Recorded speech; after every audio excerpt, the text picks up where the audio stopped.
पहिल्यांदा कितल्या वर्सां जालें तूं फुटबॉल गेमाक लागला? फुटबॉल हेड लावल्या झाली असते 8 वर्स. 8 वर्सां. आयची गेम तुका कशी लागली? आयची गेम बरी गेली, बरी फायट गेली, लोकांक खूप उमेद दिली. काय बरें दिसलें आमी जिखले म्हणून.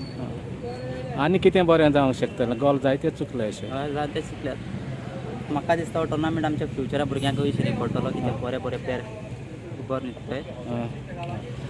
आतां दुसरे भुरगे येतात तांकां कितें कर म्हणटा तूं? कितें मॅसेज दिता? तांकां प्रॅक्टीस, डिटर्मिनेशन, त्याच्या बरोबर कांयच ना, हार्ड वर्क. तुका तुजी गेम कशी लागली? तुजी गेम हल्ली बरी. Subscribe Prudent social media channel and press bell icon for latest notifications.